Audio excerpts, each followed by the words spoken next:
தமிழ்நாட்டில் இப்பொழுது திராவிடம் என்பதை பற்றிய பல தவறான தகவல்களை ஆரிய பார்ப்பனர்களும் அவர்தம் அடிவருடிகளும் பரப்பி வருகிறார்கள். முதலில் திராவிடம் என்றால் என்ன, திராவிடர்கள் எங்கிருந்து வந்தார்கள், அவர்கள் வந்தேரிகளா இல்லை இந்த நிலத்தினுடைய பூர்வீக குடிமக்களா என்பதை பற்றிய ஒரு தெளிவு நமக்கு வேண்டும். இன்றைக்கு ஆராய்ச்சி என்கிற பெயரில் பல பேர் பல தவறான தகவல்களை பேசி வருகிறார்கள். இந்த யூடியூப் சேனல் மூலமாகவும் தொலைக்காட்சி மூலமாகவும் கூட பல தவறான தகவல்களை சின்ன பையங்கள்லாம் அந்த மாதிரி தவறான தகவல்களை கொடுக்குறாங்க. ஒரு சான்று நான் சொல்ல வேண்டும் என்று சொன்னால், பிள்ளையார் வழிபாடு தமிழ்நாட்டில் 2000 ஆண்டுகளாக இருந்தது என்று சொல்லி ஒருவர் பேசுகிறார். அது அடிப்படையிலே ஒரு முட்டாள்தனமான கருத்து. அது ஏனென்றால் பிள்ளையார் வந்ததே கிபி 640 தான் வந்தது. அது மாதிரி தவறான செய்திகளை சொல்கிற, ஏன்னா 640 தான் பிள்ளையார் வழிபாடு தமிழ்நாட்டுக்கே வருகிறது. இதையெல்லாம் படிக்காமல், தெரியாமல் அல்லது தெரிந்தும் தெரியாமல் சில பேர் 2000 ஆண்டுகளுக்கு முற்பட்டது என்ன அப்படின்னால தவறான தகவல்களை சொல்கிறார்கள். அதே போல் இன்னொருவர் பேச கேட்டேன் நான், சிவ வழிபாடு 3000 ஆண்டுகளுக்கு முற்பட்டது அப்படிங்கிறான். தமிழ்நாட்டில் அப்படியெல்லாம் எங்கேயுமே கிடையாது. அதுவும் ஒரு பொய்யான இந்த மாதிரி தவறான தகவல்களை நிறைய பரப்பி வருகிறார்கள். அதை போலவே திராவிடர்களை பற்றிய தவறான தகவல்கள் நிறைய இப்பொழுது பார்ப்பனர்கள் பரப்பி வருகிறார்கள். டாக்டர் அம்பேத்கர் இதை பற்றி மிக தெளிவாக எழுதியிருக்கிறார். அவருடைய அன்டச்சபிள்ஸ் என்ற புத்தகத்தை திராவிட இயக்க இளைஞர்கள் ஒவ்வொருவரும் கட்டாயம் படிக்க வேண்டும். அதில் தான் அவர் மிக தெளிவாக சொல்கிறார். ஒரு காலத்தில் தெற்கே குமரி முனையிலிருந்து வடக்கே சிந்து சமவெளி வரையிலும் ஒரே இனத்தை சார்ந்த மக்கள் பரவி இருந்தார்கள். அந்த மக்கள் பேசிய மொழி தமிழ். அவர்களுக்கு திராவிடர்கள் என்று பெயர். அம்பேத்கர் சொன்னதை நான் சுருக்கமாக சொல்கிறேன். அவர்களுக்கு திராவிடர்கள், அந்த இனம் திராவிட இனம், அவர்கள் பேசிய மொழி தமிழ்.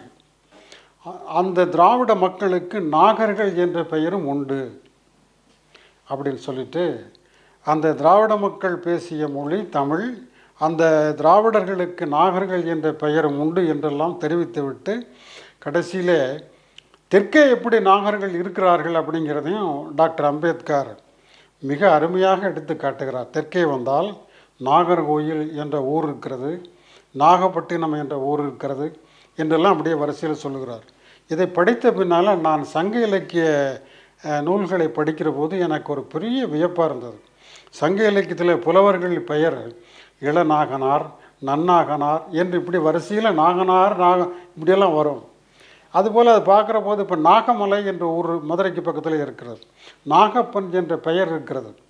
இப்படி தமிழ்நாட்டு மக்கள் நாகப்பன், நாகசாமி என்றெல்லாம் நாகமலை, நாகப்பட்டினம் இப்படியெல்லாம் பெயர்களை வைத்து கொண்டிருக்கிற போது நாகர்கள் என்ற திராவிடர்களுக்கு நாகர்கள் என்ற பெயர் இருந்தது என்பது எவ்வளவு பெரிய உண்மை என்பதை நாம் அறிந்து கொள்ளலாம். இது ஒரு வகை இருக்க, சிந்துவெளியில் இருந்து திராவிட மக்கள் எப்படி இடம்பெயர்ந்து தெற்கே வந்தார்கள் அப்படின்னு பார்த்தா, ஆரியர்கள் கைபர் கணவாய், போலன் கணவாய் வழியாக வந்தவர்கள் என்பது இது வரலாற்று உண்மை. எல்லா வரலாற்று ஆசிரியர்களும் இதை குறிப்பிடுகிறார்கள். அப்படி வந்த ஆரியர்கள் சிந்துவெளியில் மொஹஞ்சதாரோ ஹரப்பாவில் இருந்த திராவிட மக்களை எப்படி தெற்கே நகர்த்தினார்கள் என்றால், முதல்ல அவர்களுக்கு இடையூறாக இருந்தது அணைக்கட்டுகள். சிந்துவெளி திராவிட மக்கள் அணைக்கட்டுகளை, ஆறுகளை தடுத்து அணைகளை உருவாக்கி மாட மாளிகைகளை கட்டி அகன்ற நெடும் தெருக்களை எல்லாம் அமைத்து குளியலறைகள், கழிப்பறைகள் என்று ஒரு நகர நாகரிகத்தை உருவாக்கியிருந்தார்கள். முதல் நகர நாகரிகம் உருவானதே திராவிட மக்களினுடைய காலத்தில்தான். அப்படி ஒரு நகர நாகரிகத்தை உருவாக்கிய திராவிட மக்களை கொஞ்சம் கொஞ்சமாக இவர்கள் அந்த வாழ்விடத்தில் இருந்து நகர்த்துகிறார்கள். எப்படின்னா அந்த அணைக்கட்டை உடைத்து விடுவது. அந்த அணைக்கட்டை ஏன் உடைத்தார்கள் என்று சொன்னால், இவர்கள் ஓட்டி வந்த கால்நடைகளுக்கு அந்த அணைக்கட்டு இடையூறாக இருந்தது. அதனால் அந்த அணைகளை உடைத்தார்கள். மாட மாளிகைகளை எல்லாம் தரைமட்டமாக்குவதற்கு வஞ்சக வேலைகளை செய்தார்கள். அங்கிருந்த குழந்தைகளெல்லாம் கிணற்றில் தள்ளி இருக்கிறார்கள். அப்படி கிணற்றில் தள்ளப்பட்ட குழந்தைகள் தண்ணீர் வடிய வடிய அந்த கிணற்றின் படிகளில் மிதந்து மிதந்து கிடப்பது, படிகளில் கிடப்பதை வங்காள வரலாற்றாசிரியர் ஒருவர் குறிப்பிடுகிறார். அப்படி வஞ்சகமாக நம்முடைய மக்களை கொலை செய்வது, அணைக்கட்டுகளை உடைப்பது, வேளாண் தொழிலை சீர்கெடுப்பது, இப்படியெல்லாம் செய்து நம்முடைய மக்களை கொஞ்சம் கொஞ்சமாக அங்கிருந்து நகர்த்தினார்கள்.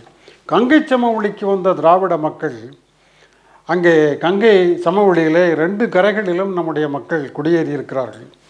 அப்படி குடியேறிய மக்கள் ஒரு பகுதி சேரன்குடி என்று ஒரு குடி இருந்திருக்கு. சேரன்குடின்னு அந்த சேரன்குடி மக்கள் செல்வ செழிப்போடும் நிலங்களையும் வளங்களையும் வைத்து செல்வாக்கோடு இருந்திருக்கிறார்கள். அவர்கள் எல்லாம் அழித்து ஒழித்து கூலிக்காரர்களாக்கி 1956 அம்பேத்கர் அதை எழுதுகிறார். அந்த சேரன்குடியை சார்ந்த திராவிட மக்களை வாழ்வியலையே சிதைத்து,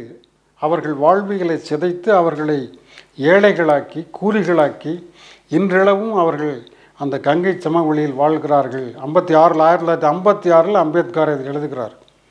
ஆனால் அவர்கள் தமிழை மறந்து விட்டார்கள். அவர்கள் இப்பொழுது இந்தி பேசுகிறார்கள்.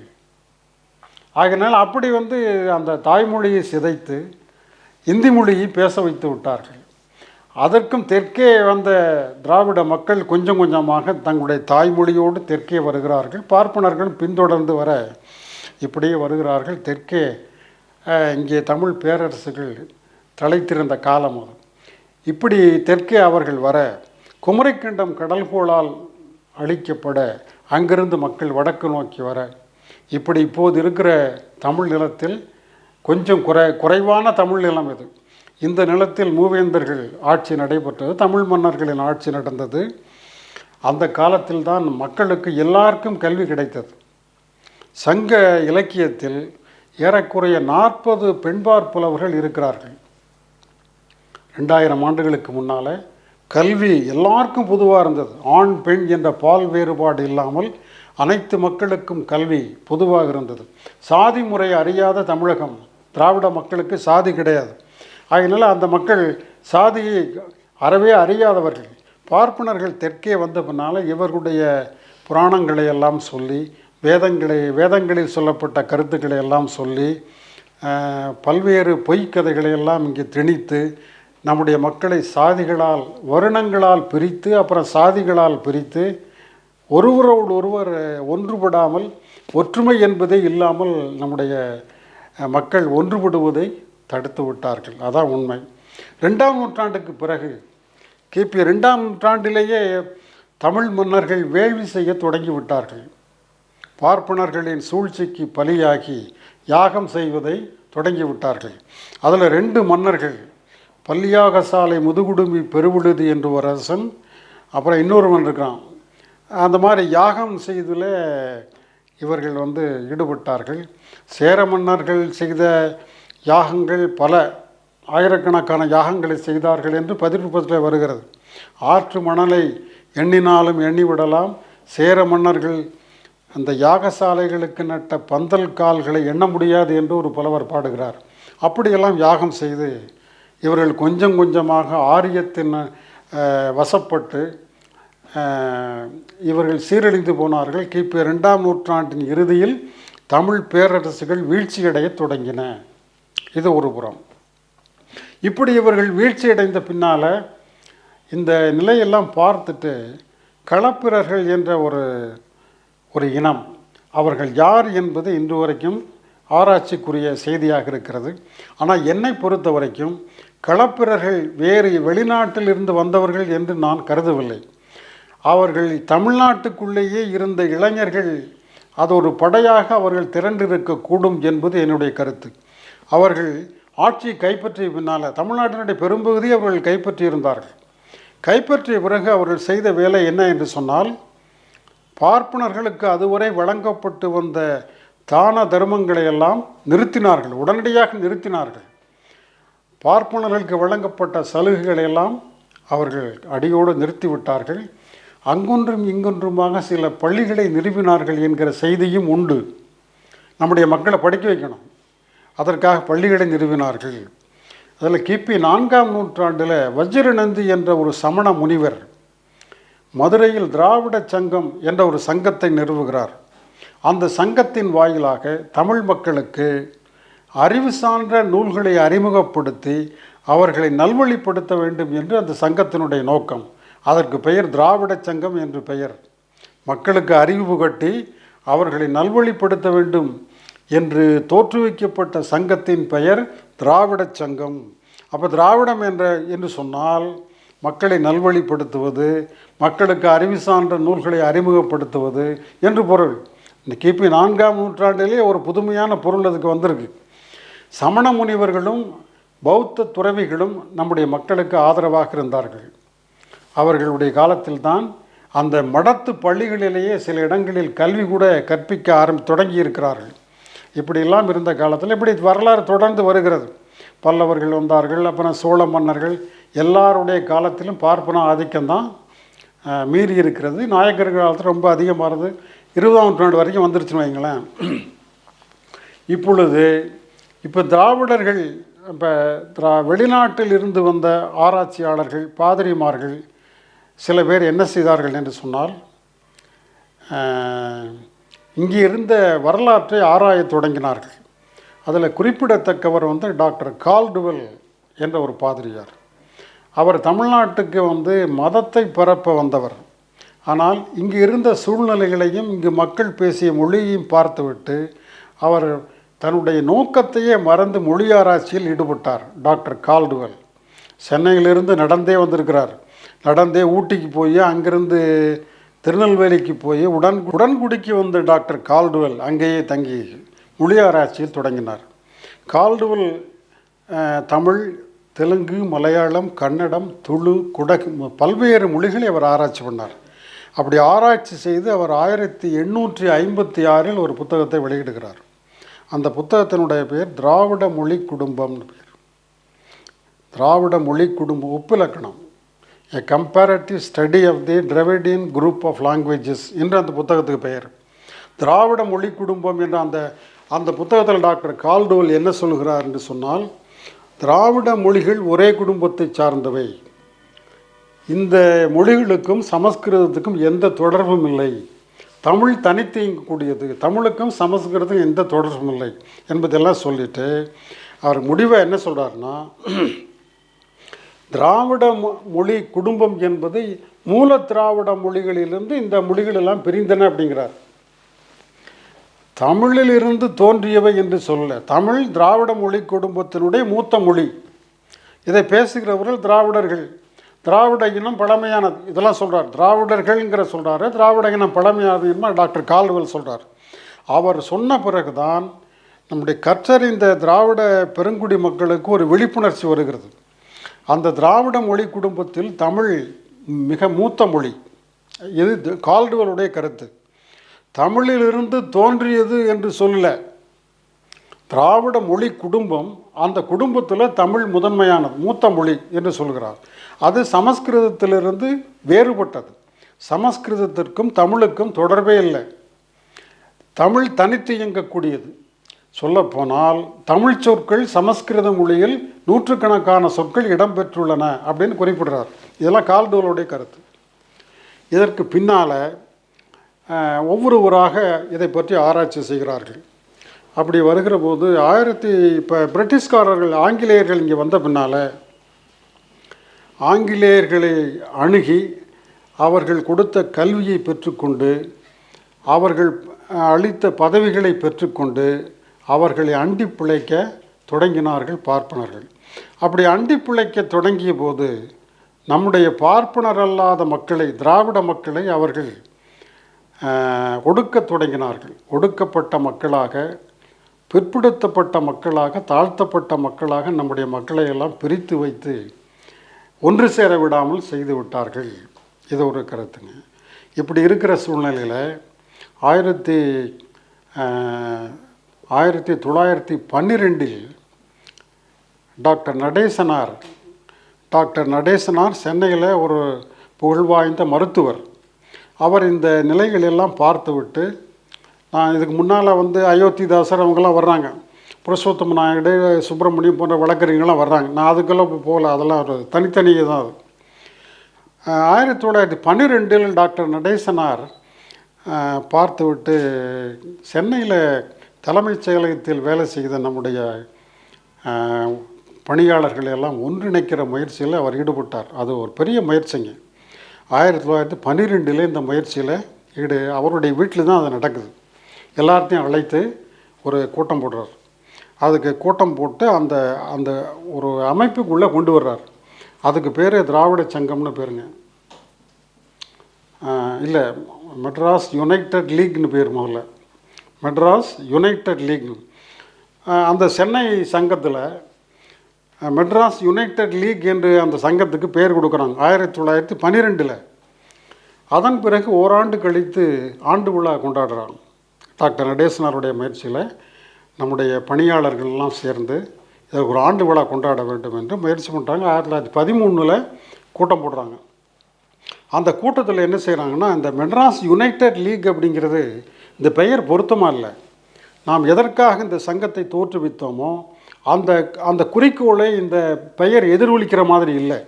அதனால் பெயரை மாற்ற வேண்டும் என்று எல்லாரும் விரும்புகிறார்கள். அப்படின்னா என்ன செய்யலாம் அப்படின்னா, பார்ப்பனர் அல்லாத சங்கம் அப்படின்னு வைக்கலாமா அப்படின்னு ஒருத்தர் யோசனை சொல்கிறார். அதுக்கு என்ன செய்கிறாங்கன்னா, பார்ப்பனர் அல்லாத சங்கம்னு ஏன் நம்ம வைக்கணும்? அது ஒரு எதிர்மறை பெயர், நம்முடைய பெயரை வைக்கணும் அப்படின்னு அதாவது எப்படியெல்லாம் நம்முடைய முன்னோர்கள் சிந்தித்திருக்கிறார்கள் அப்படிங்கிறதுக்கு இது ஒரு எடுத்துக்காட்டுங்க.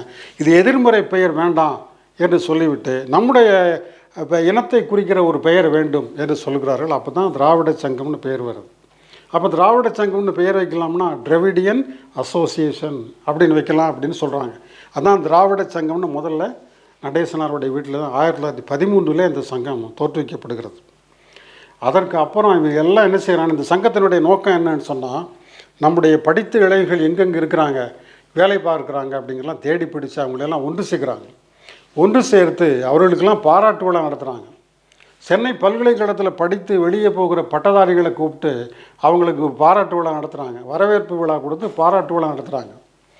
அதில் இந்த பாராட்டு விழாவில் பேசியவர் டாக்டர் ஆர்கே சண்முகம். அவர் தான் இந்தியாவினுடைய முதல் நிதியமைச்சர். விடுதலை பெற்ற இந்தியாவினுடைய முதல் நிதியமைச்சர் doctor RK Shanmugam. Doctor TM Nair அங்கே போய் பேசியிருக்காரு. இப்படி பல பெருமக்கள் அந்த சங்கத்தில் பேசியிருக்கிறாங்க. இப்படி இருக்கிற சூழ்நிலையில் நம்முடைய நடேசனாருடைய பெரும் முயற்சியினால் இந்த சங்கம் விரிவடைகிறது. முதல்ல 1912 ஒரு 100 பேர் அல்லது 200 பேர் தான் இருந்திருப்பாங்க அந்த சங்கத்தில். இந்த பெயர் மாற்றம் வந்த உடனே மெட்ராஸ் டிராவிடியன் அசோசியேஷன் என்று பெயர் வைத்த உடனே 400-500 பேர் அந்த சங்கத்தில் இணைகிறார்கள். அப்போ பெயரில் என்ன இருக்கிறது என்று சிலர் கேட்கிறார்கள். இல்லையா முட்டா பசங்க, பெயரில் தான் எல்லாமே இருக்கிறது. பெயர் தான் நம்முடைய அடையாளம், அதுதான் நம்முடைய குறியீடு. அதனால் இந்த திராவிட சங்கம் என்று பெயர் வைத்த உடனே ஒரு 500 பேருக்கு மேலே அந்த சங்கத்தில் உறுப்பினர்களாகிட்டாங்க. இப்போ சங்கம் விரிவடைஞ்ச உடனே இதனுடைய குறிக்கோள் என்ன அப்படின்னா, மாலை நேரத்தில் போய் நம்முடைய பிள்ளைகளுக்கு கல்வி கற்றுக் கொடுப்பது, இளைஞர்களை படிக்க வைக்கிறது. அப்போவே அந்த இப்போ ஈவினிங் காலேஜ்னு போய் சொல்கிறோம் இல்லைங்களா, அது மாதிரி மாலை நேர கல்லூரிகளாக போய் அவங்க எல்லாத்துக்கும் சொல்லி கொடுத்துருக்காங்க. நீ படி, நீ வேலைக்கு போ என்கிற அறிவுரைகள் எல்லாம் சொல்லி அந்த இளைஞர்களை நல்ல வழிப்படுத்தல இருந்திருக்காங்க. ஒன்று. ரெண்டாவது இவர்களுக்கு ஏதாவது படிக்கிற இளைஞர்களுக்கு ஏதாவது உதவி செய்ய வேண்டும் என்று உதவி செஞ்சுருக்காங்க. இப்படியெல்லாம் பண்ணியிருக்காங்க. பட்டதாரிகளை கூப்பிட்டு வரவேற்பு கொடுத்துருக்குறாங்க. இப்படியெல்லாம் பண்ணியிருக்காங்க. அப்புறம் இடையில் இப்படி கொஞ்சம் கொஞ்சமாக அப்புறம் மாணவர்கள் தங்கி படிப்பதற்கு இடம் இல்லை. அதை பார்த்து நடேசனார் என்ன பண்ணுறாரு, ஒரு ஹாஸ்டல் உருவாக்குறார். திராவிடன் இல்லம் என்று அதற்கு பெயர், டிராவிடியன் ஹோம் என்று அதற்கு பெயர் வச்சாங்க. அந்த ஹாஸ்டல் என்ன, மெட்ராஸ் யூனிவர்சிட்டியில் படிக்கிறவன் ரொம்ப பேர், ஆயிரக்கணக்கான பேர் வெளியில் தங்கி படிக்கிறான். சாப்பாடு கிடைக்காது. அப்போ ஹோட்டல்ஸ் எல்லாம் பாப்பானுடைய ஹோட்டலாக இருக்கும். அந்த உணவகங்களில் போய் நம்முடைய மக்கள் உட்கார்ந்து சாப்பிட முடியாது. அதனால் விடுதி கட்டாய வேண்டும் என்று சொல்லி நடேசனாருடைய முயற்சியினால் திராவிடன் இல்லம் அப்படிங்கிற ஹாஸ்டலை உருவாக்குறாங்க. டிராவிடியன் ஹோம் என்று அதற்கு பெயர். இப்படி ஒரு ப்ராக்டிக்கல் ஸ்டெப் நடைமுறை செயல்படுத்துகிறாங்க. இப்படி அதற்கப்புறம் டாக்டர் டிஎம் நாயர் வருகிறார். அவர் மேல்நாட்டிலெல்லாம் படிச்சுட்டு டாக்டர் டிஎம் நாயர் இங்கே அவர் பெரிய புகழ்வாய்ந்த, அவரும் மருத்துவர் தான். எம்டி முடிச்சுட்டு இங்கே சென்னையில் தொழில் பார்க்குறாரு. அவர் ஒருவர். இன்னொருவர் சார் பிட்டி தியாகராயர்னு பெரிய கோடீஸ்வரன் அந்த காலத்திலேயே. கைத்தறி தறித்தொழிலில் ரொம்ப கெட்டிக்காரர், ஏற்றுமதி இறக்குமதியில் பெரிய வணிகராக இருந்திருக்கார். அவரும் இந்த சிந்தனை உள்ளவர். இப்போ இவர்களெல்லாம் ஒன்று சேரணும், இவர்களெல்லாம் ஒன்று சேர்க்கிற முயற்சியில் டாக்டர் நடேசனார் ஈடுபடுகிறார். அப்போ என்னென்னா, இவருக்கு டாக்டர் டிஎம் நாயருக்கும் சார் பிடி தியாகராயருக்கும் கருத்து வேறுபாடு இருக்குது. என்னென்னா, தியாகராயர் சென்னை மாநகராட்சியினுடைய மேயர். அவர் மேயராக இருக்கிற போது இவர் டிஎம் நாயர் நான் மாநகராட்சியினுடைய உறுப்பினர்.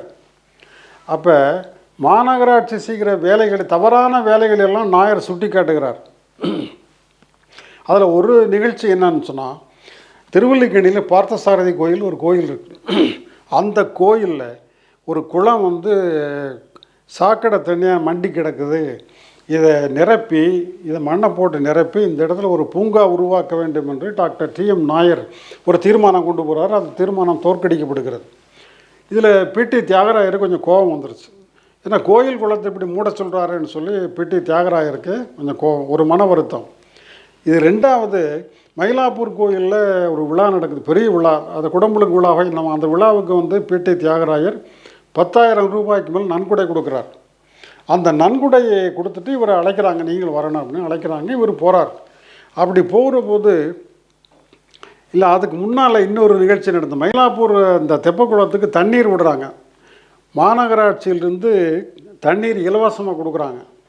அந்த குளத்துக்கு விடுகிற தண்ணீருக்கு நம்ம கட்டணம் வசூலிக்கணும்னு சொல்லி நாயர் வற்புறுத்துகிறார். ஆனால் பிடி தியாகராயர் அதுக்கு உடன்படவில்லை. ஏன்னா எந்த நிறுவனமாக இருந்தாலும், எந்த வீடாக இருந்தாலும், நம்ம மாநகராட்சி கொடுக்குற தண்ணீருக்கு கட்டணம் வசூலிக்கிறாங்க. ஆனால் இதுக்கு மட்டும் ஏன் நீங்கள் இலவசமாக விடுறீங்கன்னு சொல்லி நாயர் கேள்வி கேட்க, அதில் தியாகராயர் கொஞ்சம் வருத்தம். ரெண்டாவது வருத்தம், இப்படி ஒருத்தரோடு ஒருத்தர் முரண்பட்டு நின்ற நேரத்தில், ஆனால் ரெண்டு பேருக்கும் ஒரே கொள்கை, பார்ப்பனர்களை எதிர்க்க வேண்டும், நம்முடைய மக்கள் முன்னேறணுங்கிற கருத்தில் இருக்கிறாங்க. ஆனால் இப்படி நடைமுறையில் இப்படியெல்லாம் முரண்பாடு வந்தபோது ஒரு நிகழ்ச்சி ரெண்டு பேர்த்தையும் ஒன்று சேர்க்குது. மயிலாப்பூர் அந்த கோயில் விழாவில் தியாகராயர் அழைக்கப்படுகிறார். அந்த விழாவுக்கு போகிறார். விழாவுக்கு போய் பார்த்தா மேடையில் இவரை கூட்டி கொண்டு உட்கார வைக்கல. இவர் கீழே ஒரு பாயை விரித்து கீழே கூறன்னு சொல்லிட்டாங்க. ஆனால் அப்போவே அவர் கொஞ்சம் வருத்தம். ஏன்னா எவ்வளோ பெரிய கோடீஸ்வரன், சென்னையில் பெரிய பணக்காரர், பாயை விரித்து கீழே கூற சொல்கிறானேன்னு சொல்லிட்டு அவர் பார்த்தாரு. மேடையில் இவர்கிட்ட வேலை செய்கிற பார்ப்பனர்கள் மேலே உட்காந்துருக்குறான். இவர்கிட்ட பியூனாக இருந்த பாப்பான் மேடையில் உட்காந்துருக்குறான். கிளர்க்காக இருந்த பாப்பான், எல்லா சொறி பிடித்த பார்ப்பான் எல்லாம் மேலே உட்காந்துருக்குறான். இவர் கீழே குறைச்சிட்டாங்க. உடனே அவர் சட்டுன்னு எழுந்து கோச்சிக்கிட்டு எழுந்து பிடி தியாகராயர் வெளியில் வர்றார். வெளியில் வந்தோடனே தன்னுடைய ஓட்டுநரை கூப்பிட்டு கார் எடுங்கிறார். ஓட்டுநர் இருந்தால், ஐயா எங்கே போகணும் அப்படின்னா, எடுத்துகிட்டு வா சொல்கிறேன் அப்படிங்கிறார். கார் எடுத்துகிட்டு வர்றார். நேராக நாயர் வீட்டு காரை விடுங்கிறார். அவன் டிரைவர் கேட்குறான், ஐயா நாயர் வீட்டுக்குங்களா ஐயா அப்படின்னு. ஆமாம், காரை விடு, நாயர் வீட்டுக்கு தான் அப்படின்னு. ஏன்னா அவனுக்கு தெரியும் நாயருக்கு இவருக்கும் ஆகாதுன்னு தெரியும். அதனால் அவன் கேட்குறான், நாயர் வீட்டுக்குங்களா ஐயா? ஆமாம், நாயர் வீட்டுக்கு காரை விடுன்ட்டார். நேராக நாயர் வீட்டு முன்னால் கார் போய் நிற்கிது. நாயர் உள்ளே இருந்து வீட்டு முன்னால் கார் நிற்கிதேன்னு நாயர் எட்டி பார்க்குறார். தியாகராயர் இறங்கி வருகிறார். கதவை திறந்துட்டு அவர் கேட்டை திறந்துட்டு பிடி தியாகராயர் உள்ளே வருகிறார். நாயர் உள்ளே இருந்து வெளியில் கதவை திறந்து வருகிறார். பிடி தியாகராயர் கையை நீட்டிக்கிட்டு வர்றார். நாயரும் கையை நீட்டி 2 பேரும் கட்டி தெளிவு கொள்கிறார்கள்.